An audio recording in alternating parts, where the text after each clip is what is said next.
வணக்கம் நண்பர்கள். 30th மே Hindu first article இப்போ நம்ம பார்க்க போகிறோம். வாங்க ஆரம்பிக்கலாம். ஆஃபுல் சைலன்ஸ், அதாவது ஆஃபுல் அப்படின்னு என்ன அப்படின்னு பார்த்தோன்னா, ரொம்ப ஒரு மோசமான இல்லை விரும்பத்தகாத அப்படின்னு சொல்லுவோம்ல, அதுதான். அதாவது பார்த்தீங்கன்னா ஒரு மோசமான ஒரு அமைதி நிலவிக்கிட்டு இருக்குது ஒரு சுச்சுவேஷனில் அப்படிங்கிறாங்க. ஸோ இந்த ஆர்டிகளோட தீம் என்ன அப்படின்னு பார்த்தீங்கன்னா, and India China stand off. So stand off அப்படின்னா ஒரு விரும்பத்தகாத சூழல் அப்படின்னு சொல்லுவோம்ல, அதுதான். ஸோ இந்தியாவுக்கும் சைனாவுக்கும் பார்த்தீங்கன்னா ஒரு மோதலான ஒரு சுச்சுவேஷன் நடந்துக்கிட்டு இருக்குது. ஸோ அதை பற்றின ஒரு ஆர்டிகல் தான் இது அப்படிங்கிறாங்க.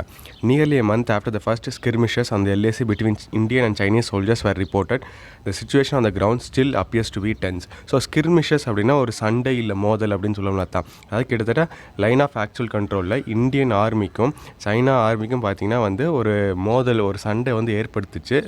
ஸோ அப்போ அதாவது ஒரு மாதத்துக்கு முன்னாடி ரிப்போர்ட் ஆச்சு. ஸோ அதுக்கப்புறமும் பார்த்திங்கன்னா இப்போ வரைக்கும் நிலைமை வந்து நார்மல் ஆகவே இல்லை. இன்னும் வந்து அங்கே வந்து ஒரு பதற்றமான ஒரு சூழ்நிலை நிலவிக்கிட்டு இருக்கு அப்படிங்கிறாங்க. While there has been no official explanation of what has happened there since May 5, the day the first clash at Pangong Tso Lake was reported, there is enough information to conclude that this is the most serious such standoff India and China have seen in years. அதாவது பார்த்திங்கன்னா மே 5 பார்த்திங்கன்னா வந்து first clash நடந்துச்சு. அதுக்கப்புறம் பார்த்திங்கன்னா அது என்ன நடந்துச்சு அப்படின்னு தெளிவான எந்த ஒரு எக்ஸ்ப்ளனேஷனுமே யாருமே வந்து கொடுக்கவே இல்லை. ஆனால் இத்தனை வருஷத்தில் இந்தியா சைனா ரிலேஷன்ஷிப்பில் இது வரைக்கும் நடந்த மோசமான ஒரு மோதல் இல்லை ஒரு சண்டேல இதுதான் வந்து ஒரு ரொம்ப மோசமான ஒரு சுச்சுவேஷனாக இப்போ இருக்கிறது தான் அப்படிங்கிறாங்க. As reported by the Hindu, sources say that number of Chinese soldiers, the aggression with which they have dealt with Indian soldiers, as well as the number of points of conflict indicates strategized action by Chinese commanders. அதாவது ஹிந்துவில் வந்து report பண்ணுறபடி பார்த்தோம் அப்படின்னு பார்த்தீங்கன்னா, China இராணுவ வீரர்கள் இருக்கிறாங்க பார்த்திங்களா, அவங்கள தான் ஒரு அக்ரெஷனோட, அதாவது வந்து ஒரு சண்டை போடுற ஒரு மனப்பான்மையோடு இருக்காங்க. இந்தியன் சோல்ஜர்ஸ் கூட ஒரு கோபமான ஒரு சுச்சுவேஷனில் ஒரு சண்டை போடுற மனப்பான்மையில் தான் இருக்காங்க. ஏன்னா அதிகமான ஒரு சண்டையை வந்து ஒரு மோதலை வந்து உருவாக்குறதே அவங்க தான். ஸோ இது வந்து ஒரு யுக்தியாக வந்து சைனீஸ் கமாண்டர்ஸ் வந்து பயன்படுத்துகிறாங்களா அப்படிங்கிறத தான் வந்து அந்த ரிப்போர்ட்டில் ஹிந்து அந்த ரிப்போர்ட்டில் வந்து இருக்குது அப்படிங்கிறாங்க. While both governments have been careful to keep the tone of their comments sober, the fact that both sides have repeatedly mentioned that talks are on is also proof of an ongoing situation. So sober அப்படின்னா அமைதியாக இருக்கிறது இல்லை நிதானமாக இருக்கிறது அப்படின்னு சொல்லணும்னா தான். So ரெண்டு கவர்மெண்ட்டும் பார்த்திங்கன்னா இந்த சுச்சுவேஷனை பற்றி எந்த ஒரு பிரச்சனையும் பண்ணாமல் ரொம்ப அமைதியாக ஒரு நிதானமாக இருக்காங்க. ஆனாலும் பார்த்திங்கன்னா ரெண்டு தரப்புலையும் பார்த்திங்கன்னா ஒரு பேச்சுவார்த்தை நடந்துக்கிட்டே இருக்குது. ஸோ இதுவே வந்து ஒரு சாட்சி தான். ஏன்னா ரெண்டு பேர் பேச்சுவார்த்தை நடத்துறது அப்படிங்கிறதே வந்து ஏதோ பிரச்சனை இருக்கிறது அப்படிங்கிறதுக்கான ஒரு தெளிவாக தெரியுது அப்படிங்கிறாங்க. A full de-escalation will entail soldiers being able to return to their normal LAC patrols, something military officers say will probably need a high-level political intervention, and for the Indian side, an insistence that Chinese soldiers who appear to have been the aggressors returning to positions they previously held. So de-escalation அப்படின்னா என்ன அப்படின்னு பார்த்தீங்கன்னா, அந்த மோதலோட அந்த தீவிரத்தை குறைக்கிறது அப்படின்னு சொல்லுவோம்ல, அதுதான். என்டெயில் அப்படின்னா ஒரு தேவை அப்படின்னு சொல்லுவோம்ல, அதுதான். ஸோ இந்த சுச்சுவேஷனில் இந்த மோதல் இப்போ நடந்துக்கிட்டு இருக்குல்ல, இந்த மோதலோட தீவிரத்தை குறைக்கணும் அப்படின்னா என்ன தேவைப்படுது அப்படின்னு பார்த்தீங்கன்னா, அதாவது இந்த நார்மலாக அந்த சோல்ஜர்ஸ்லாம் வந்து தங்களோட இயல்பு நிலைக்கு திரும்பணும். அதாவது அவங்க வந்து இந்த கண்காணிக்கிற வேலையை மட்டும் பார்க்கணும். அப்படின்னா என்ன தேவை அப்படின்னு பார்த்தீங்கன்னா, பொலிட்டிக்கல் இன்டர்வென்ஷன், அதாவது அரசியல் தலைவர்கள் வந்து பேச்சுவார்த்தை குறுக்கிட்டு தலையிட்டு இந்த பிரச்சனையை முடித்தாதான் வந்து அந்த இடத்துல வந்து ஒரு நார்மலான ஒரு சாதாரணமான சூழ்நிலவும். அதுவும் பார்த்திங்கன்னா சைனீஸ் சோல்ஜர்ஸ் அவங்க தான் பார்த்திங்கன்னா இந்த சண்டையை வந்து உருவாக்குறதே கிட்டத்தட்ட ஆரம்பிக்கிறதே அவங்க தான். ஸோ அவங்களோட ஏற்கனவே வந்து இந்த சண்டைக்கு முன்னாடி எந்த ஒரு பொசிஷனில் இருந்தாங்களோ அந்த நிலைமைக்கு போனால் தான் இந்த சுச்சுவேஷன், இந்த மோதல் வந்து தீவிரம் குறையும் அப்படிங்கிறாங்க. In the midst of these sensitive negotiations, the interventions by the US come as inopportune distractions. So midst of அப்படின்னா இதுக்கு மத்தியில் இல்லை இடையில அப்படின்னு சொல்லணும்ல தான்.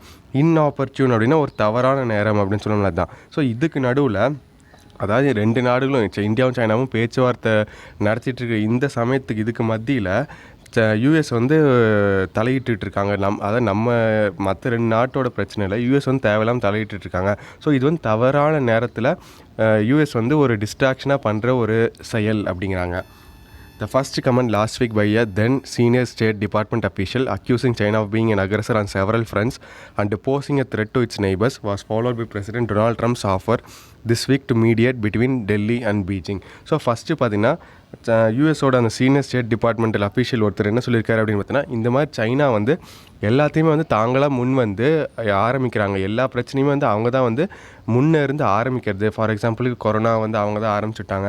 இப்போ வந்து இந்தியா கூட இருக்கிற அந்த எல்லை பிரச்சனையும் அவங்க தான் வந்து ஃபஸ்ட்டு ஆரம்பிச்சது இந்த பிரச்சனையை. ஸோ இந்த மாதிரி நிறையா வந்து ஒரு பிரச்சனையை வந்து ஆரம்பிக்கிறதே வந்து சைனா தான் அப்படின்னு வந்து சொல்லியிருந்தார்.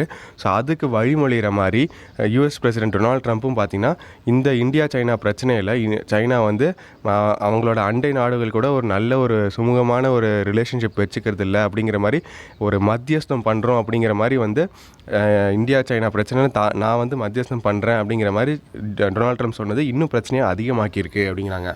neither comment appears to have been made in consultation with India. So இவங்க 2 பேர் அந்த ஸ்டேட் டிபார்ட்மெண்டல் அஃபீஷியலும் சரி, யூஎஸ் பிரசிடென்ட் டொனால்ட் ட்ரம்ப்பும் சரி, ஸோ இவங்க 2 பேர் வந்து இந்த பிரச்சனையில் வந்து தலையிடுறேன் அப்படின்னு சொல்கிறாங்களே. ஸோ இது ரெண்டையும் பற்றி வந்து இந்தியா கூட எந்த ஒரு கலந்து ஆலோசிக்காமல் அவங்க பண்ண கமெண்ட்டு தான் அப்படிங்கிறாங்க. India has made it clear that it will not accept Mr. Trump's offer and has denied his claim that he spoke to Prime Minister Modi on the issue.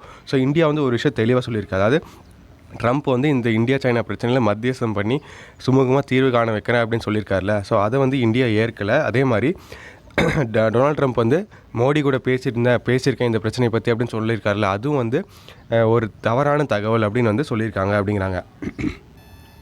The government's first priority now must be to end the current standoff and then for its senior officials to enter serious talks on LAC demarcation. So demarcation அப்படின்னா அந்த எல்லையோட வரம்பு இருக்கும் பார்த்தீங்களா, so அதை வந்து சரி செய்யும் நடவடிக்கை அப்படின்னு சொல்லணும். அதுதான் ஸோ கவர்மெண்ட்டோட இப்போ இருக்கிற ஒரு முன்னுரிமை எதுக்கு கொடுக்கணும் அப்படின்னு பார்த்தீங்கன்னா, இந்த பிரச்சனையை வந்து எப்படி வந்து தீர்க்கலாம் அப்படிங்கிறது தான் முன்னுரிமை கொடுக்கணும். அதே மாதிரி அவங்களோட அந்த சீனியர் அஃபீஷியல்ஸ்லாம் இருக்காங்க பார்த்தீங்களா, அவங்க கூட சேர்ந்து இந்த லைன் ஆஃப் ஆக்சுவல் கண்ட்ரோலில் அவங்க நாட்டுக்கு என்னென்ன எல்லை அப்படிங்கிறத வரையறுக்கிறதுல தீவிரம் காட்டணும். இந்த பிரச்சனையை வந்து அதிகமாக்கக்கூடாது அப்படிங்கிறாங்க.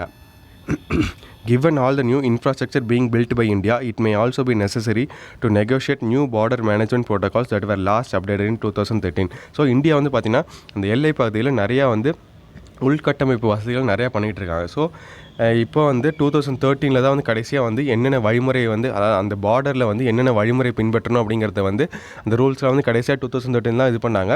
ஸோ இப்போ இந்தியா வந்து அந்த உள்கட்டமைப்பு வசதியெலாம் பண்ணுறதுனால புதுசாக வந்து அந்த ரூல்ஸில் வந்து சில மாற்றங்கள் பண்ணணும், அதுக்கான பேச்சுவார்த்தை உடனே நடத்தணும் அப்படிங்கிறாங்க. The government must also investigate how a big build-up of Chinese soldiers was not acted upon earlier. So government வந்து இன்னொரு விஷயத்தையும் வந்து ஆராயணும். அதாவது வந்து சைனா சோல்ஜர்ஸ் வந்து நிறையா வந்து இந்த மாதிரி அத்துமீறி இருக்காங்க. ஸோ அதெல்லாம் வந்து ஏன் இது வரைக்கும் வந்து கண்காணிக்கவே இல்லை அப்படிங்கிறத பற்றி கவர்மெண்ட் வந்து இன்னும் தீவிரமாக விசாரிக்கணும் அப்படிங்கிறாங்க. Beyond this, it must make a full assessment of just what China's final aims are. Is the summer conflagration meant to deflect attention from Beijing's current problems over the coronavirus pandemic, to deter India from its infrastructural push for roads and bridges to connect its northern frontiers all the way to the Karakoram Pass, or to remind New Delhi of its geographical vulnerabilities as it contemplates a closer maritime relationship in the Indo-Pacific with the US? So conflagration அப்படின்னா என்னென்னு பார்த்தீங்கன்னா ஒரு பேரழிவு அப்படின்னு சொல்லுவோம்ல, அதுதான். Titre அப்படின்னா தடுக்கிறது இல்லை தடுத்து நிறுத்துறது அப்படின்னு சொல்லுவோம்ல, அதுதான். வல்னரபிலிட்டிஸ் அப்படின்னா ஒரு எளிதில் பாதிக்கப்படக்கூடிய விஷயம் அப்படின்னு சொல்லுவோம்ல, அதுதான் வந்து வல்னரபிலிட்டிஸ் அப்படிங்கிறதுக்கான மீனிங்.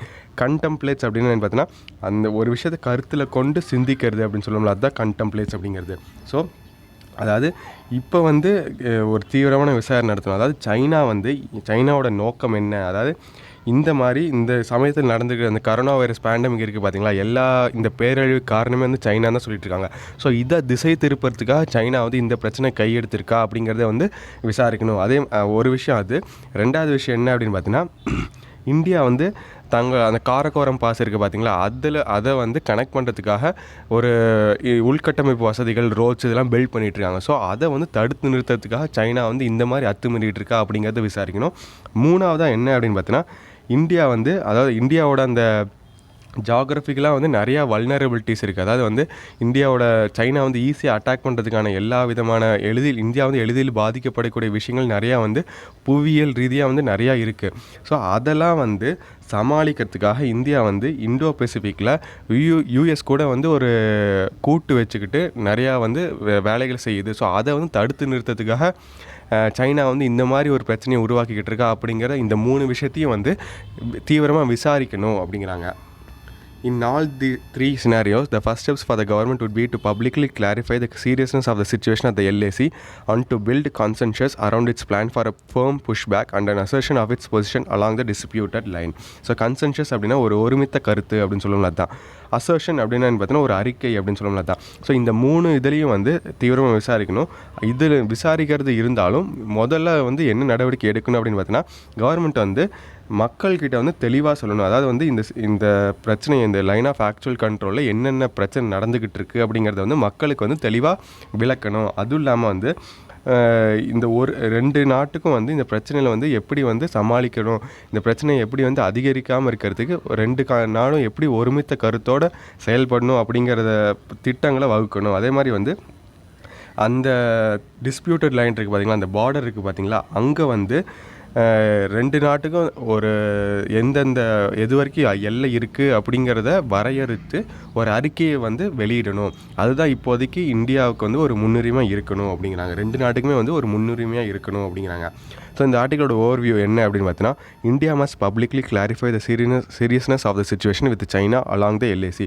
ஸோ இந்தியா வந்து வெளிப்படையாக வந்து மக்கள்கிட்டையும் சரி எல்லாருக்கிட்டையும் வந்து சரி ஒரு தெளிவான ஒரு விளக்கத்தை கொடுக்கணும். அதாவது வந்து எந்த அளவுக்கு வந்து இந்த நெருக்கடியான சூழல் இருக்குது, சைனா கூட லைன் ஆஃப் ஆக்சுவல் கண்ட்ரோலில் என்ன மாதிரி சூழ்நிலை நிலவிக்கிட்டு இருக்குது அப்படிங்கிறத மக்கள்கிட்ட தெளிவாக விவரிக்கணும் அப்படிங்கிறாங்க.